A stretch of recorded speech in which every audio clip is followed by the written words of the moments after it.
Well, welcome back in to the Two Tone Report. I'm Ryan Smith, guy right above me is Ethan Jacobs. Welcome into episode 2. And these are going to be going out at the same time, but we're recording these one night apart, which is why we've got some breaking news coming into the Titans organization. Here is this beautiful transition over to my left.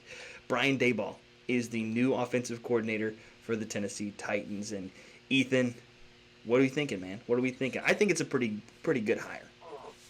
I think it's a great hire. I think it's exactly what you needed. You needed a CEO on the offense. Robert Saleh seemed to struggle with that in his time in New York, and I think him and Borgonzi uh, came to the agreement that that would be best to have a former head coach or someone who he doesn't have to try to coach up to say to get to like to run. He can do it all on his own, and I think that's perfect. And I think he's worked with a lot of young quarterbacks.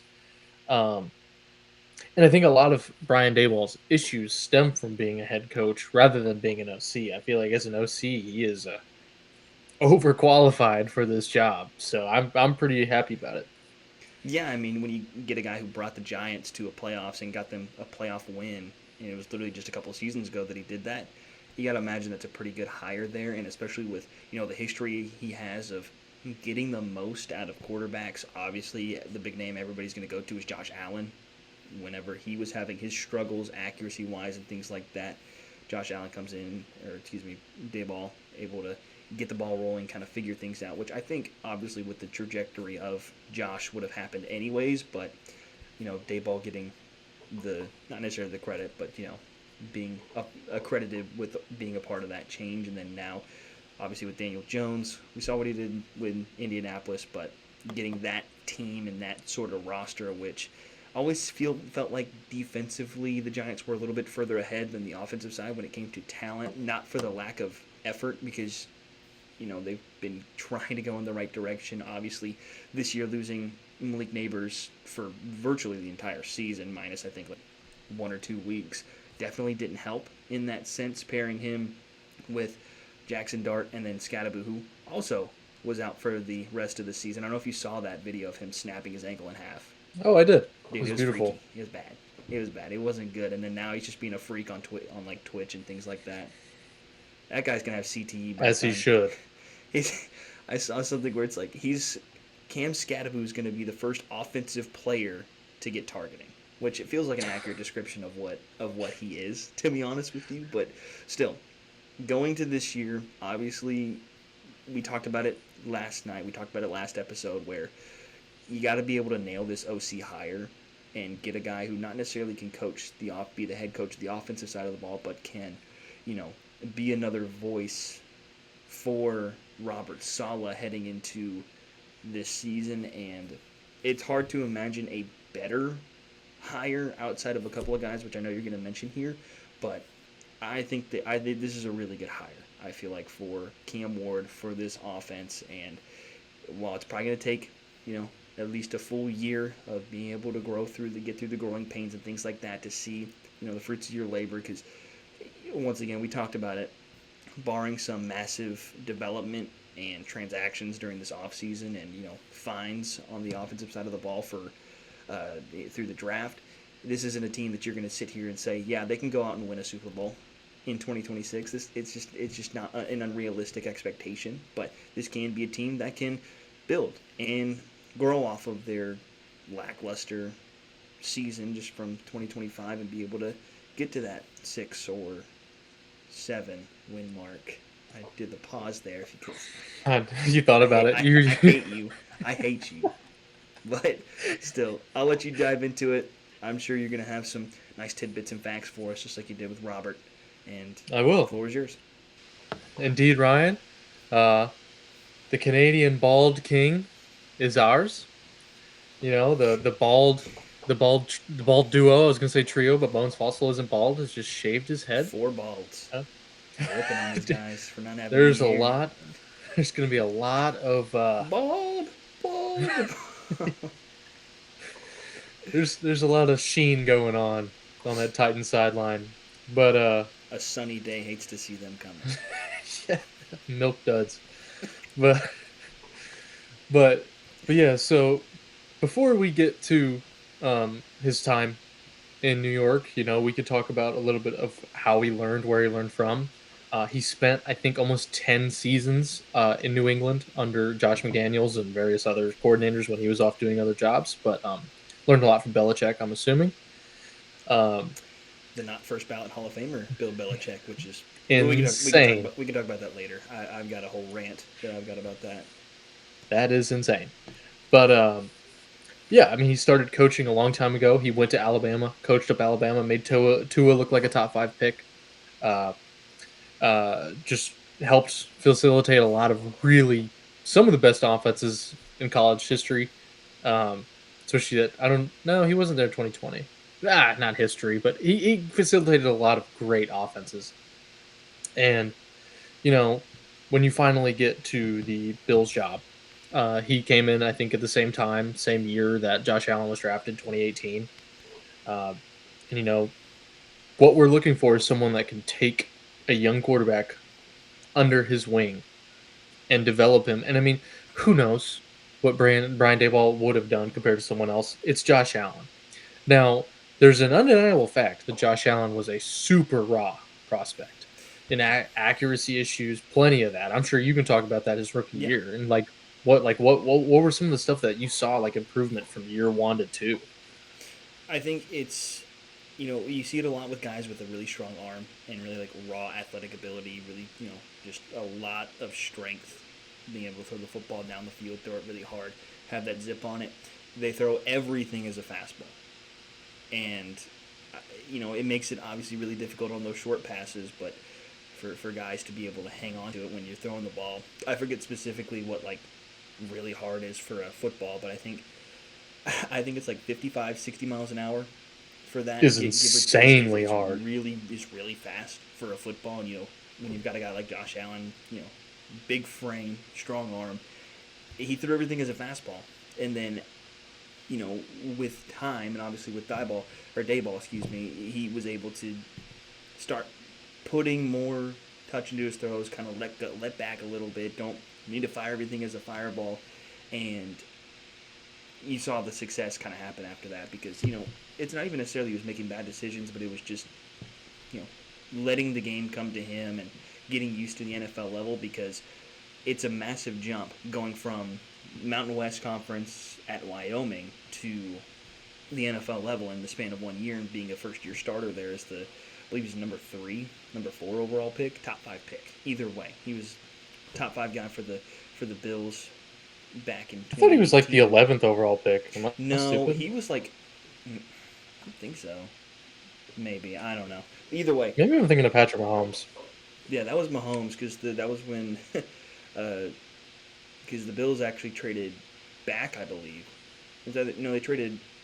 Yeah, they traded back with the Chiefs to get.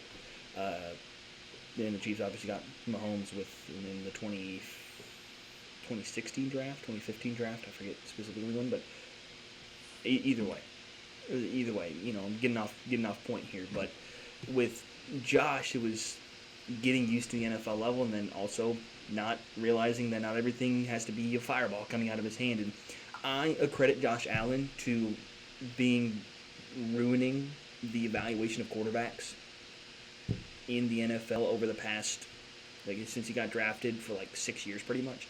Because once he got to the level he was at, being an MVP level candidate every single year, that was what you were sort of looking for. You weren't looking for guys who have that, at least a semblance of being a decent quarterback, but you're looking for the guys with the just once-in-a-lifetime athletic ability, arm strength, things like that, and sitting here saying, yeah, we can develop him into a quarterback, i.e. Anthony Richardson. The dude was a loser everywhere he went, from high school and college, was never a good quarterback, and then turns out when you throw the guy in, who's always been a raw. When you only played 15 games since high school and you go to the NFL level, sometimes it doesn't work. Yeah, he didn't even win that many games. Vanderbilt beat him. Vanderbilt beat him when Vanderbilt was bad. Yeah. It's not even like a... I think I saw something where it's in high school he was he had sub 500 record in high school as a starter and a sub 500 record as a starter at Florida, and then gets taken, I think it was fourth overall to the Colts, and is a loser there. And his one attribute is like, hey, he's basically Josh Allen but can run faster, and then immediately gets hurt in his first game where he actually looked kind of decent because, well, his whole shtick was being able to run the football really well and throw the ball really far. And turns out when you need a little bit more to play quarterback than throwing the ball far and running really fast. And, one thing I credit Josh Allen to kind of ruining the quarterback evaluation process and not being driven towards, and obviously it shouldn't solely be driven towards guys' collegiate stats, but it should be, a good mixture of both. And it felt like he kind of ruined that because you get a small college guy who has unbelievable athletic ability, and he actually develops and can be like, hey, this can be the guy. This can be what you get whenever you take somebody like an Anthony Richardson who has undeniable athletic ability but hasn't been able to put it together as a quarterback.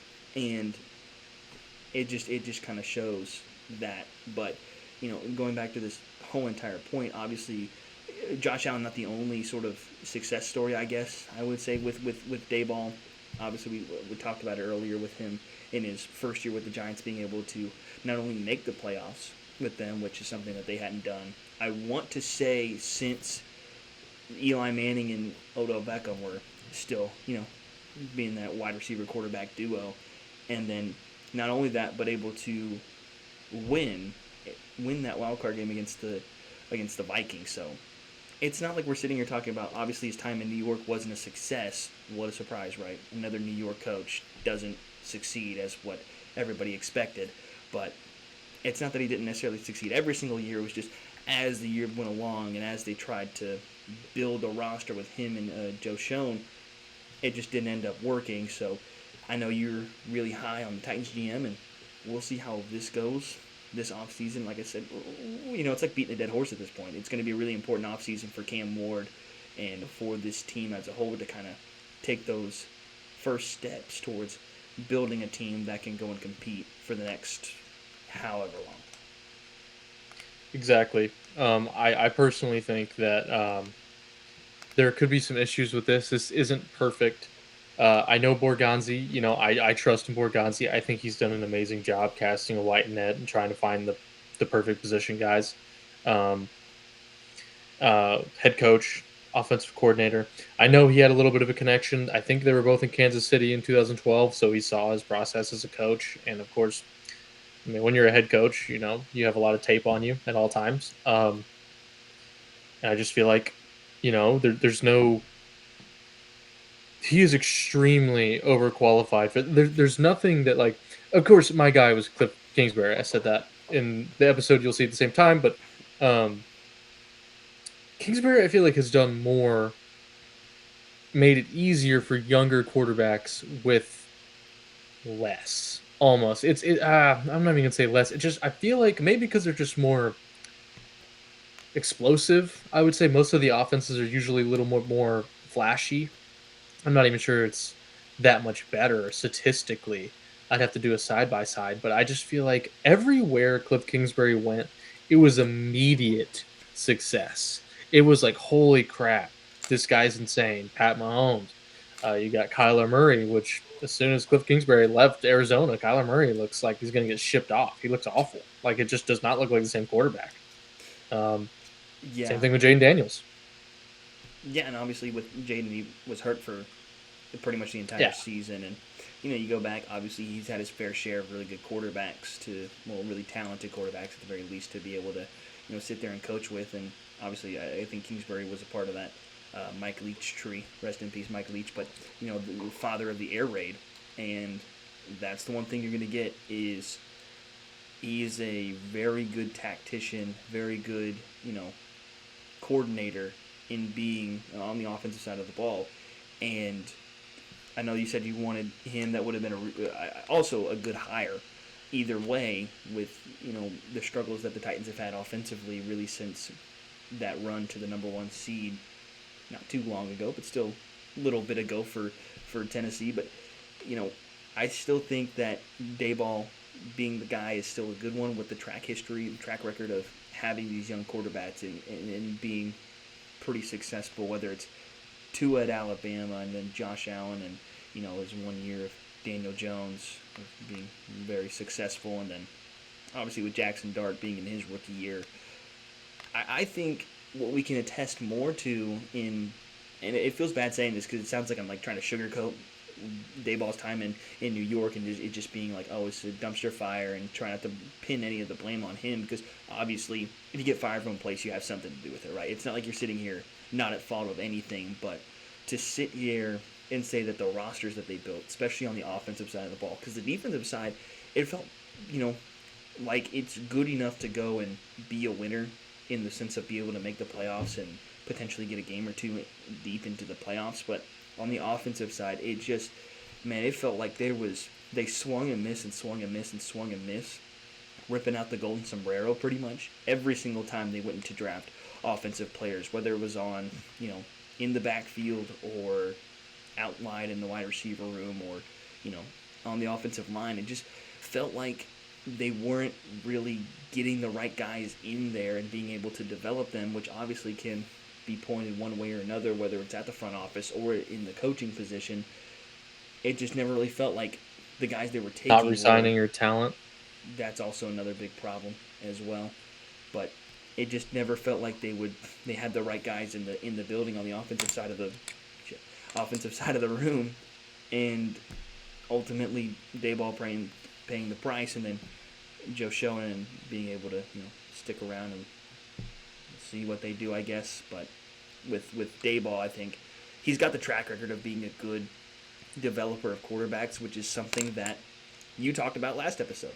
In Mike McCarthy wanting him to be the head coach, I know they came out with there's a report that came out today with McCarthy where supposedly Brian Flores was a part of the finalists for the Pittsburgh job, but then the Steelers the front office was enticed by his ability to, I'm gonna use a quote, develop quarterbacks. The Post said groom quarterbacks. So whoa. Or you try not to use that terminology here, but not around here. This is a safe space. Point still stands. Home of the Nashville Predators, but who lost tonight in overtime 3-2 to the Bruins, but still got that point. Either way, not here to talk about them, but still. It's something that I feel like you can enjoy with the fact that he's got that track record of being able to develop quarterbacks, even if he doesn't take full part of it, but being a part of developing quarterbacks, so he knows what it looks like, and he knows to an extent what to do, and especially with a really talented quarterback in Cam Ward. I'm pretty excited to see what they'll be able to do this year. There's nothing more that you can bet on. This is the evidence. People always want to come like was it a surefire thing? You never know exactly, but this is as much evidence as you can get when it comes to this sort of thing. Players like him. He's a run-heavy scheme, which is like more favorable to young QBs. They can rely on things. That way, things are a little more stable. Things are a little bit easier and simpler, which is what is fantastic for someone like Cam, who I think had to do it all, had to be everything, making crazy throws and flying sideways just to get a pass off. And it's just, I think this is the best thing. Even though Cliff Kingsbury would have been flashier or McDaniel would have been flashier, I think this might be, because you know how we discussed in the previous episode, development sometimes is more important than anything. This may be the best for the long term of Cam Ward's development, because Daboll, he had a little interest here in this head coaching cycle. I'm going to guess he's going to be here this year, next year, unless unless Cam goes nuts. If Cam goes crazy, he's gone. Yeah. Which, it's a good trade-off. He's got a great foundation. Good year of Cam Ward in comparison to trade-off is you lose Daboll after the year. He's probably going to go take a head coaching job. Wouldn't be surprised to see the Raiders job open again, depending on what happens there, which I know that was kind of the final piece to the puzzle. Was like, is he going to be the Raiders head coach? Is he not? Who knows? But something curious, and I'll let you get back to it, but I do have a question. I know you said that obviously Daboll with the run-heavy scheme, do you think that changes the draft plan a little bit, with it being the 4th overall pick and a really dynamic running back being at the kind of the forefront of talent in Jeremiah Love, do you think that changes anything with that? Of course, he's going to come in with the input that like, hey, the quarterback's best friend. Like we have young talent at the wide receiver room, which there is free agents. I think George Pickens. Did he sign with the Cowboys, or is he going to be free agent? Let me look.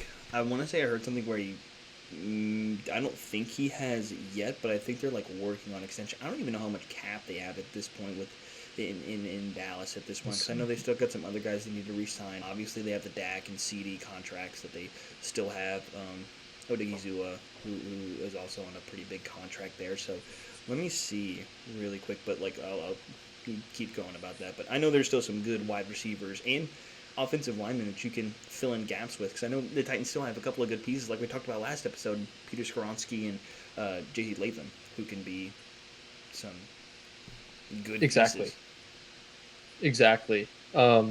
There's supplemental receivers. I mean, Wan'Dale Robinson, former New York Giant, I believe is going to be a free agent. I have a feeling they might let him walk, just for some familiarity with the scheme. Might be a good fit there, just to come in and be able to teach the young cat, what to do.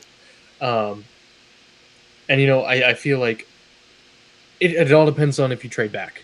If you trade back, yeah, like if you trade back and he's there, why not? Literally, why not?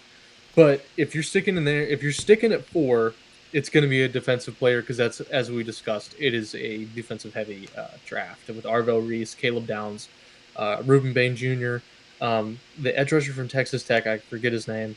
I just saw him. He was at the Senior Bowl today. There was one dude, Derek Moore from Michigan, had a nasty rep. I don't know if you saw that. Basically, just had a reverse pancake on a poor left tackle. Wow. Where he just completely ran him over. I mean, it was a really impressive rep, and it wasn't like one of those like bullshit reps where it's no pads, not really showing off any skill there. It was like full pads, and he just ran him over pretty much. It was a really impressive rep that who knows, right? Bring him in. Two-tone blue. Yeah, I mean, I just feel like I just personally feel like this isn't going to change too much. It could, but I feel like it was always in the possibility anyway, just because Tony Pollard's an aging running back. Tajay Spears is on his last year of his contract, I believe, and he has injury history, injury prone. When he's on the field, he's electric, but then again, he's not like that big of a difference maker. Jeremiah Love is. And again, we talked about DNA. The Titans have some of the richest running back history in the NFL. It just is right when the Titans have a great running back. And I can see where Daboll would want that. Is it going to be hard to convince the front office to do that at 4? Pretty much impossible. Solid to try and get that done. Yeah, probably. Yeah, it's like, hey, let's forego all of these more than edge. Yeah, like the guys like Ruben Bain and Caleb Downs, who are probably going to end up being there at that 4th overall pick. Yeah, I could definitely see that. But yeah, man, I mean, this isn't even a question of like, oh, you need to go offensive line or wide receiver in the draft, because like we've said, it isn't necessarily a great draft up front for offensive talent, minus Jeremiah Love and Fernando Mendoza and some of these offensive linemen. But I think there's some good pieces in free agency, especially in the wide receiver room, because I just looked at it. He has not signed, as far as I've seen. Okay. George Pickens hasn't. So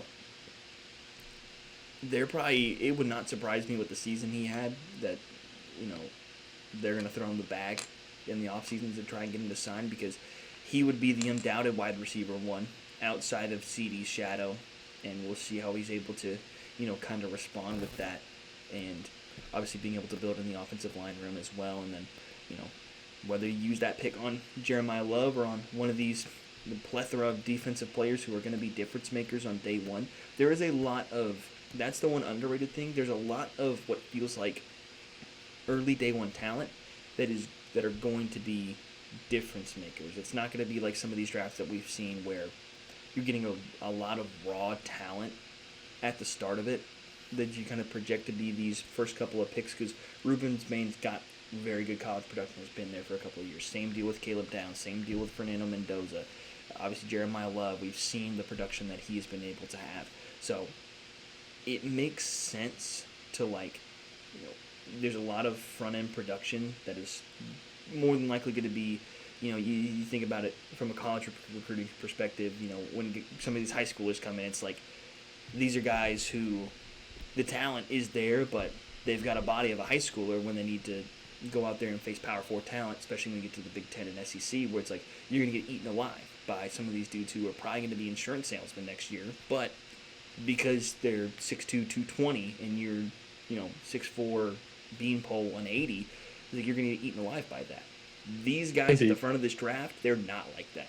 And obviously you expect that with it being the NFL to college, or college to the NFL, but it's going to be that same sort of transition where you're going to see some really good front end talent be meaningful contributors day one, whether it's Caleb Downs or Reuben Bain or Jeremiah Love, whoever the Titans decide to go with.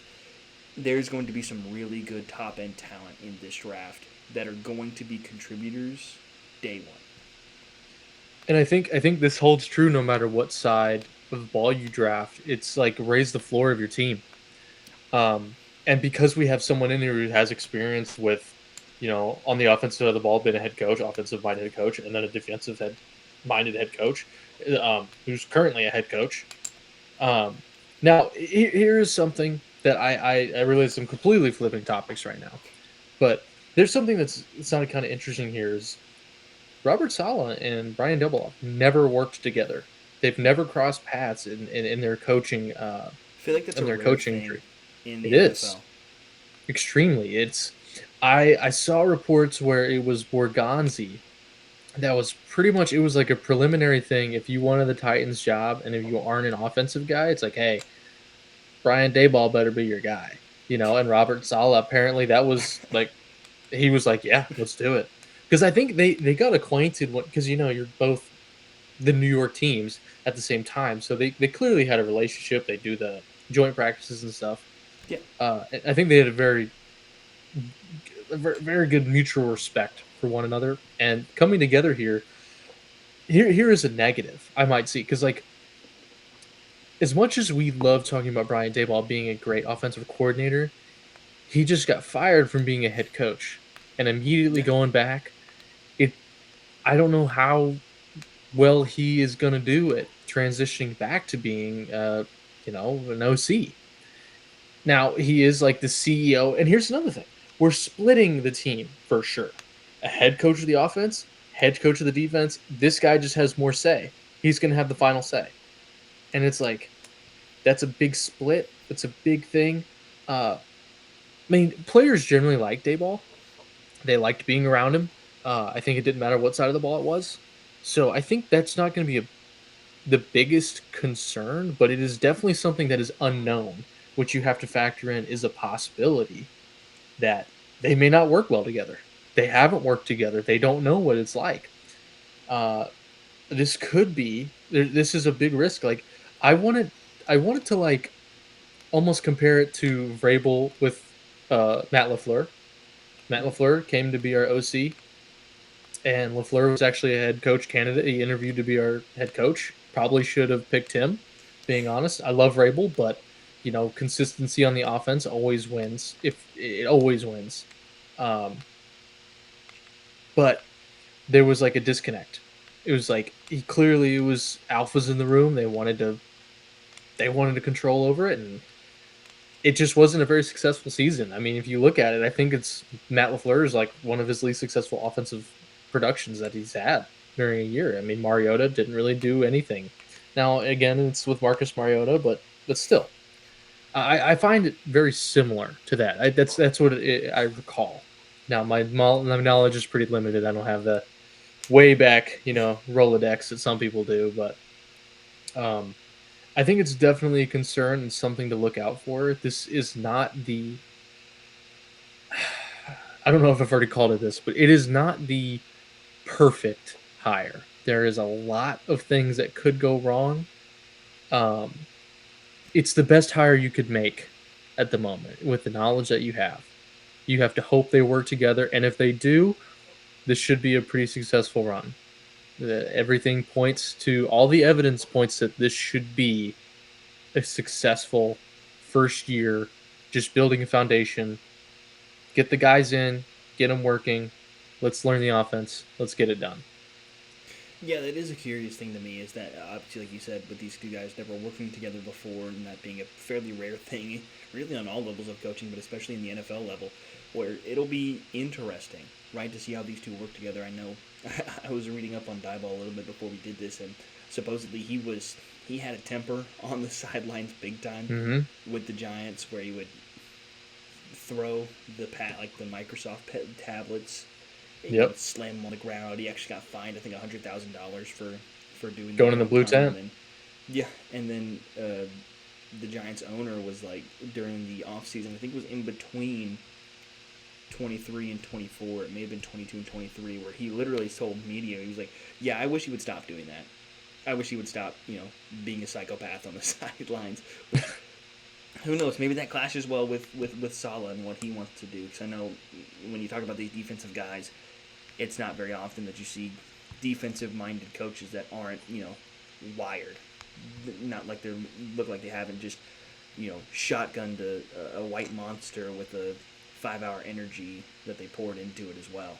I mean, they're all juiced up like crazy. So I'm curious to see how that's going to react on the sidelines, especially because if Daboll is down on the sidelines, don't really know what he's going to be doing there yet. If he is down on the sidelines with Saleh, that could be kind of interesting during games to see how that kind of reacts. But like you said, there's never going to be a perfect hire.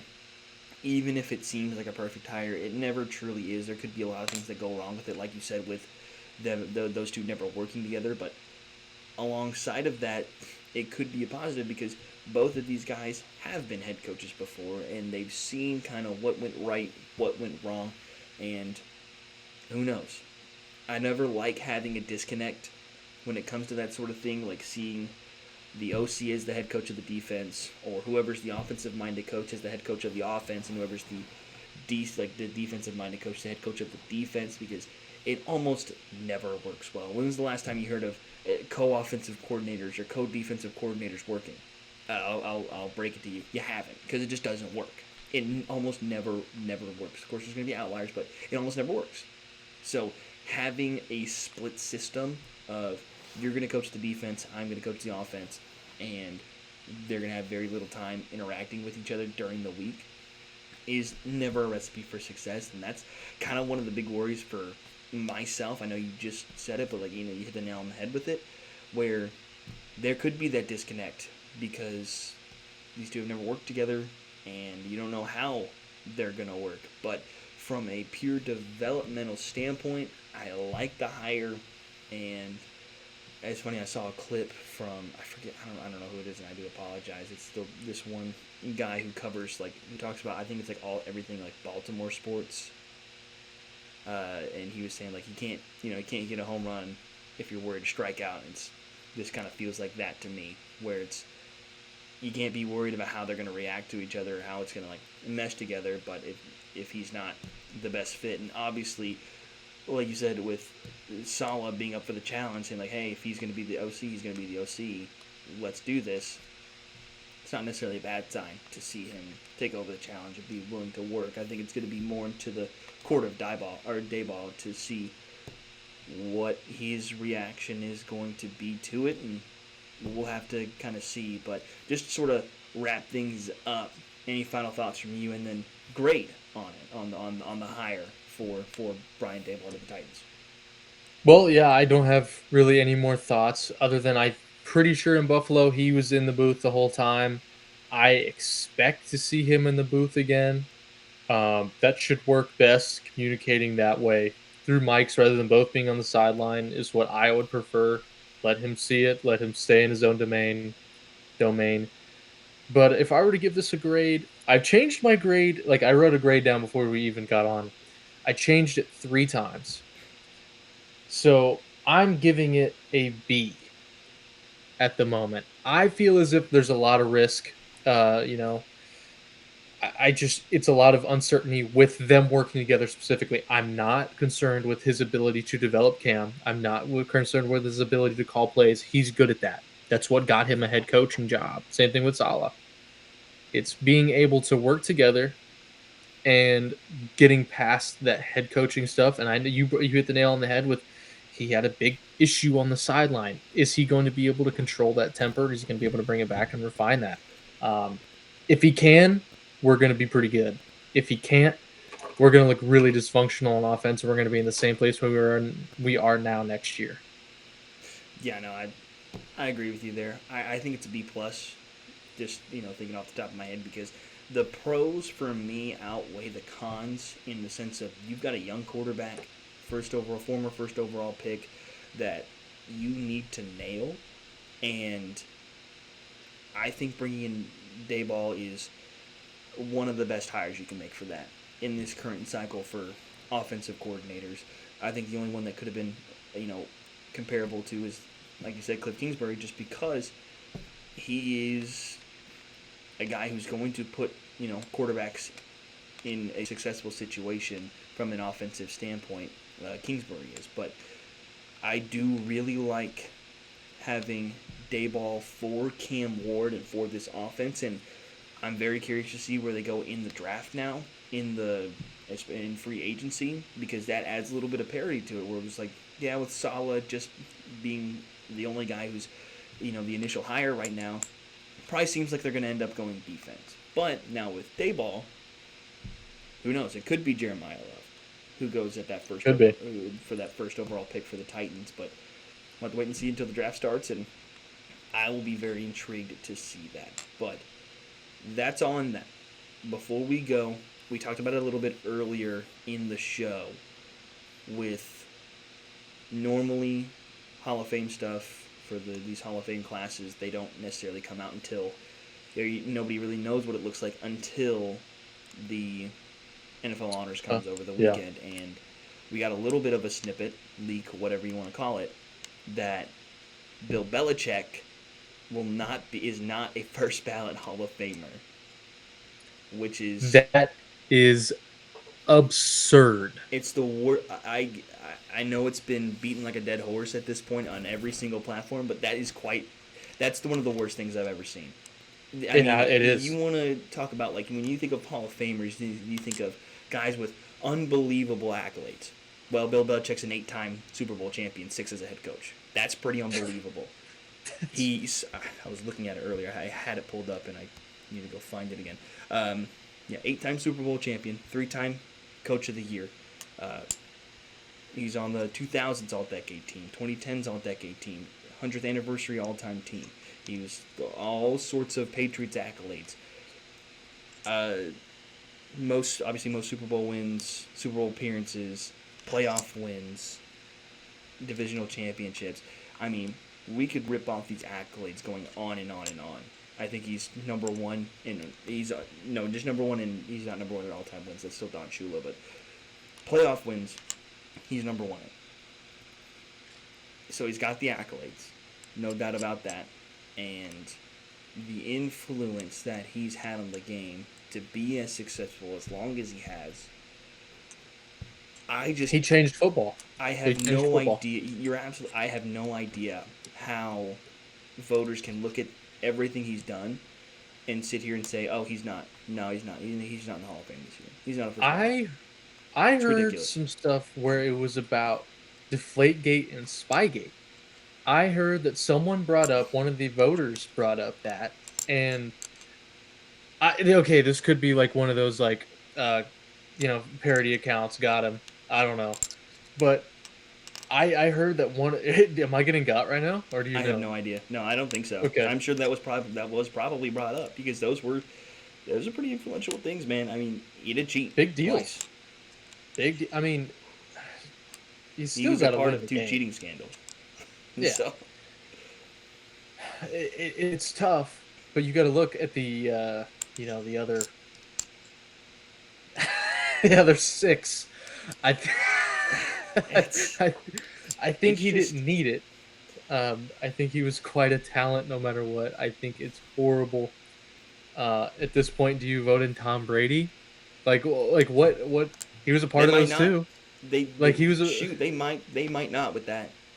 they might not at this point. Who knows? It's ridiculous. It's just ridiculous to even begin to mention that he's not going to be a Hall of Famer this year, not going to be a first ballot Hall of Famer, which would have been, looking at this Hall of Fame class, I was just looking at it earlier.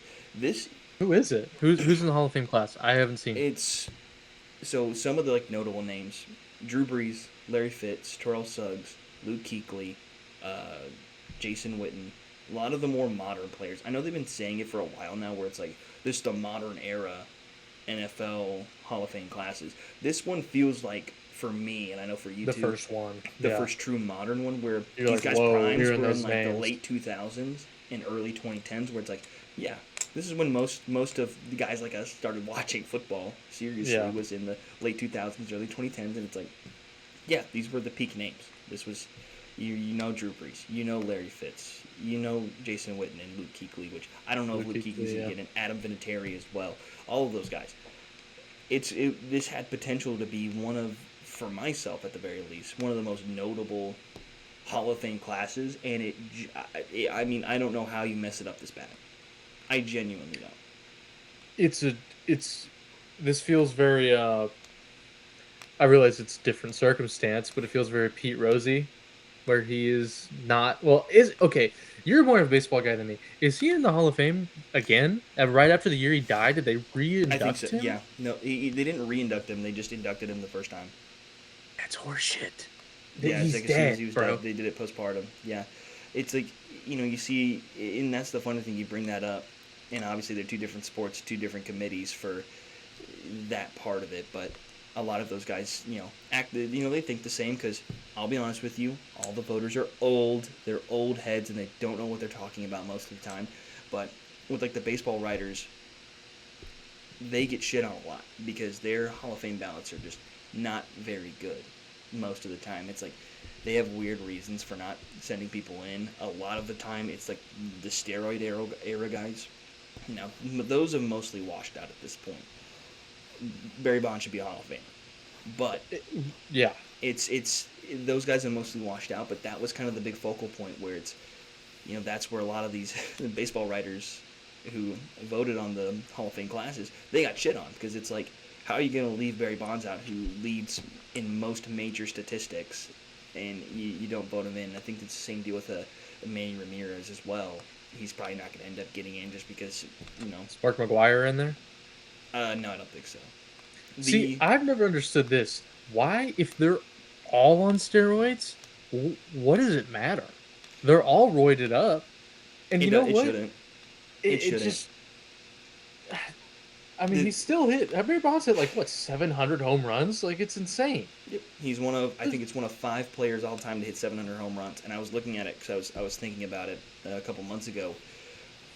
There are a lot of people who've hit 500 home runs in their career. Almost every single one of them have hit who've hit over 500 home runs are in the Hall of Fame. The only ones that aren't are the guys who got caught using steroids and Albert Pujols. And the only reason Albert Pujols isn't in is because he's not eligible for a ballot yet. Yeah. Because he hasn't been retired long enough. And as soon as he is eligible, he's going to be a first ballot Hall of Famer. Because guys who hit 500 or more home runs, they're in the Hall of Fame. And it's just ridiculous that, like, we take into account, you hit the ball, it's going to give you more power, better, whatever. You still got to hit the ball. It's not like we're sitting here talking about dudes lobbing up 80-mile-an-hour softball pitches where you can hack at it down and watch the top spin go up 500 feet. He still has to, you still have to be able to hit the ball. Not to mention, he played so much of his career at 2 of probably the most pitcher-friendly parks in Pittsburgh and in San Francisco, and he was still able to hit 700 home runs. So it's just ridiculous, and I think that's kind of what this equates to with Bill Belichick, and we'll see with Tom Brady. We'll see with some of these other Patriot guys who, I mean, they cheated. Like, let's not sit here and lie to ourselves. They cheated.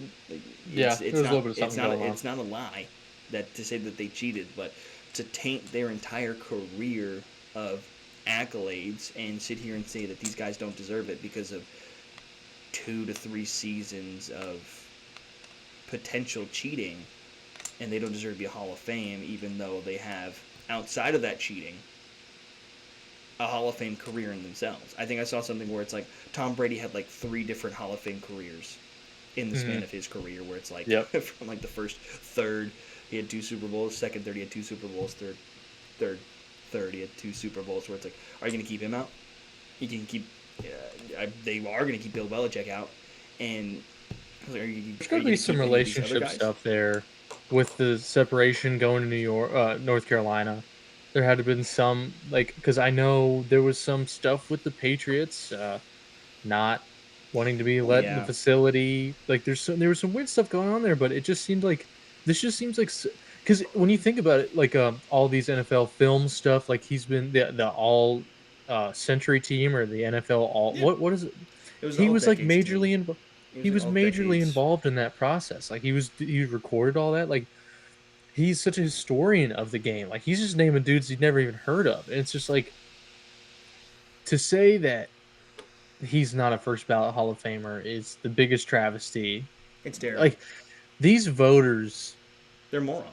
The 10 the, voters that it was like I think it was 50 votes, and I think 10 voters didn't vote him in, and I think that was enough to get him out, to keep him out last year. that's oh, what in what world are you talking to these people? They're like, yeah, they cheated 2 years. So it's like, okay, well, the other six Super Bowls don't count. Like, are we Well, serious right now? he won 6 as a head coach, but 2 as an Yeah, the assistant. two But is still, he's got 8 rings. DC. I mean, It's like he's got more rings combined as a coach than most franchises do. He's got all franchises. combined, basically at this point. So it's like I'm not really sure what to tell you at this point, other than he should be a Hall of Famer, and the fact that he isn't is ridiculous. He'll probably get in next year because the voters are going to get so shit on. I think somebody like leaked out who the voters specifically were, not the votes in particular, but like who the voters are. Dude, I would love to just sit here and read through those DMs. I wonder how many like off yourselves they got. Probably a lot. Probably a lot if I had to guess, and mostly from those them folks up in Boston. They can be pretty mean, man. So we'll see what happens. They can. I'm kind of curious to see that. I would love to be able to see that. Yeah, I can't wait till this unfolds this weekend. Is it this weekend NFL honors? It is this weekend. Yeah, it's the week before the Super Bowl is when they do the NFL honor stuff because they got the Pro Bowl with all that. The dodgeball and all those really fun the flag games, football right? game. Dude, it's gonna be so much fun to watch on a random Saturday, pretty much. It's gonna be great. I used to watch the Pro Bowl. Yeah. No one does anymore. Why would you? It's terrible. It's terrible, but that's it. I think that's all from us. Brian Daboll, new Titans offensive coordinator. Both of us giving him B plus picks for the Titans. Hiring him and excited to see what we have in store here with free agency just I think a month and a half away, and then the draft about 2 months after that. So it's going to be a long time before football, but it's not going to feel that way. I promise you that. Be here before you know it. We're going to keep you updated until we're there. Exactly. And we'll be able to be alongside everybody the entire time and hate watch with everybody else. But that's all. I'm Ryan Smith. Above me's Ethan Jacobs. Thank you so much for tuning in. We'll be back here soon enough to talk some more Titans football. This is the Two Tone Report.